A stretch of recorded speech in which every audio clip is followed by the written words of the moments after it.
Friends, time management के लिए काम को करना जितना ज़्यादा ज़रूरी है, कुछ कामों को छोड़ना भी उतना ही ज़्यादा ज़रूरी है। फालतू के कामों को कभी भी अपनी ज़िंदगी में आने की इजाज़त मत दीजिए। ऐसी और वीडियोस देखने के लिए सब्सक्राइब करें इस चैनल को और आगे आने वाले वीडियोस के नोटिफिकेशन पाने के लिए बेल आइकन को प्रेस करें।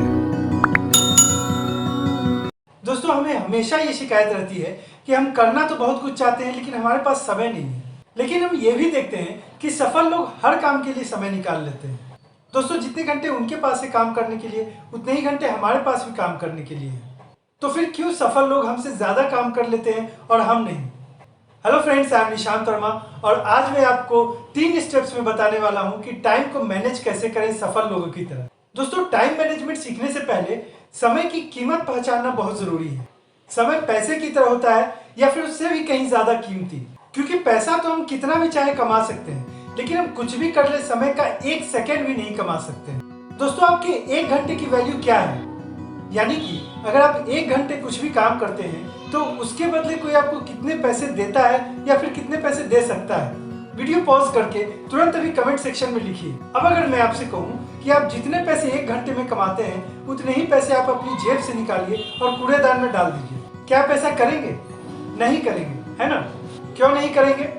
क्योंकि आपने इस पर अपनी जिंदगी के 1 घंटे दिए हैं। लेकिन दोस्तों, रोज हम अपनी जिंदगी के कितने ही घंटे कूड़ेदान में ही डालते हैं। जब आप अपने टाइम को मॉनिटर करेंगे तब आपको ये बात पता चलेगी। दोस्तों, किसी भी चीज को कंट्रोल करने या फिर मैनेज करने के लिए उस चीज को जानना और समझना बहुत जरूरी है, तभी आप उस चीज को अच्छे से मैनेज कर सकते हैं। टाइम मैनेजमेंट का पहला स्टेप है मॉनिटरिंग। आप अभी से लेकर 1 सप्ताह तक जो कुछ आप जैसे भी करते हैं वैसे ही करते रहिए, लेकिन बस आपको उसे मॉनिटर करते रहना है। यानी कि किसी काम को आपने कितने बजे शुरू किया और कितने बजे खत्म किया, आप कितने बजे सोने गए, आप कितने बजे उठे, आपने कितने टाइम तक मोबाइल चलाया या फिर दोस्तों के साथ टाइम स्पेंड किया, एवरीथिंग। आप 4 कॉलम बनाइए। पहले कॉलम में अपनी एक्टिविटी लिखिए, दूसरे कॉलम में स्टार्टिंग टाइम, तीसरे में एंडिंग टाइम और चौथे कॉलम में टोटल टाइम स्पेंड लिखिए। यानी कि एक एक्टिविटी में आपने कितना टाइम स्पेंड किया। इस तरह से रोज 7 दिन तक सब कुछ आप रिकॉर्ड करते रहेंगे। अपने डेली रूटीन में अभी आप कुछ भी चेंजेस मत लाइए और जो कुछ भी जैसे चल रहा है उसको ठीक उसी तरह से रिकॉर्ड करते रहिए। अब आपको सही सही पता चलेगा कि आपका समय कहाँ जा रहा है, कितना समय प्रोडक्टिव है और कितना समय हम कूड़ेदान में डाल रहे हैं। अब आप अपने टाइम को कंट्रोल कर पाएंगे और उसे सही तरीके से मैनेज कर पाएंगे। अब बढ़ते हैं दूसरे स्टेप की तरफ। Second step is prioritising. दोस्तों, अब आपके पास अपने पूरे समय का हिसाब किताब है। अब आप 7 दिन के लिए 7 पेपर लीजिए और हर पेपर पे एक हॉरिजॉन्टल और एक वर्टिकल लाइन खींचकर उसे 4 भाग में बांटिए। अब जिस जिस दिन की एक्टिविटी आपने रिकॉर्ड की है उस दिन का नाम आप हर पेपर पे लिखिए, जैसे Sunday, Monday, Tuesday and so on. Sunday वाला पेपर लें और संडे के दिन आपने जो एक्टिविटी नोट की है वो वाला पेपर भी लें। अब जो काम सबसे ज्यादा इंपॉर्टेंट था और वो काम आपको उसी दिन करना था उसको आप पहले खाने में लिखिए। फिर जो काम इंपॉर्टेंट तो था लेकिन वो आप अगले दिन भी कर सकते थे उसको आप दूसरे खाने में लिखिए। अब जो काम इंपॉर्टेंट तो नहीं था लेकिन अर्जेंट था और इसीलिए आपको वो करना पड़ा, उसको आप तीसरे खाने में लिखिए। अब जो काम न तो अर्जेंट था ना ही इंपॉर्टेंट था लेकिन फिर भी आपने उसे किया, उसको आप चौथे खाने में लिखिए।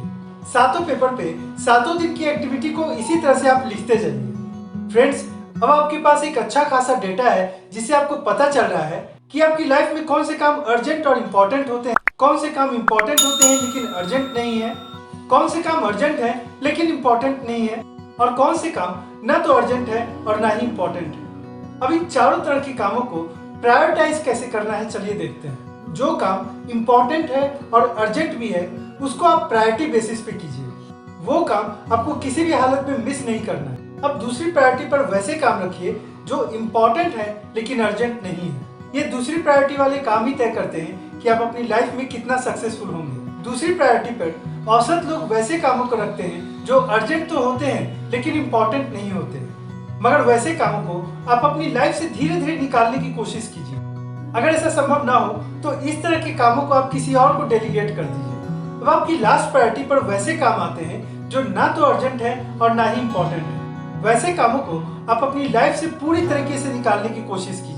दोस्तों, आप ये देखकर हैरान रह जाएंगे कि आपके दिन का काफी सारा समय लास्ट और सेकेंड लास्ट प्रायोरिटी वाले कामों को करने में जा रहा है। और फर्स्ट और सेकंड प्रायोरिटी वाले कामों को करने में आप बहुत ज़्यादा समय नहीं दे पा रहे। अब आपने अपने काम को मॉनिटर कर लिया और प्रायोरिटाइज भी कर लिया। अब आपको ठीक ठीक पता है कि आपको किस काम को कितना समय देना है। अब आगे बढ़ते हैं अपने तीसरे स्टेप की तरफ। थर्ड स्टेप है शेड्यूलिंग। अब अपनी प्रायोरिटी के हिसाब से आपको अपने काम को शेड्यूल करना है और उसको फॉलो करना है। रोज अपने शेड्यूल को दिन में 2 बार रिव्यू जरूर करें और उसे प्रेजेंट सिचुएशन के हिसाब से एडजस्ट करते रहें। आप इसे एक बार दिन की शुरुआत में रिव्यू कर सकते हैं और दूसरे बार दिन के आखिर में। दोस्तों, आपके पास जो भी काम आते हैं उसको करने से पहले आप एक बार जरूर सोचें कि इस काम को किस कैटेगरी में डाला जा सकता है। उसके बाद ही आप डिसाइड करें कि उस काम को आपको कैसे करना है। फ्रेंड्स, टाइम मैनेजमेंट के लिए काम को करना जितना ज्यादा जरूरी है, कुछ कामों को छोड़ना भी उतना ही ज्यादा जरूरी है। फालतू के कामों को कभी भी अपनी जिंदगी में आने की इजाजत मत दीजिए। दोस्तों, इस वीडियो में बताए गए तरीकों को आप फॉलो कीजिए और फिर वापस आकर आप कमेंट सेक्शन में लिखिए कि इससे आपको कितना फायदा हुआ है। फ्रेंड्स, इस वीडियो में इतना ही। अगर ये वीडियो आपको अच्छी लगी हो तो इसे लाइक करें, शेयर करें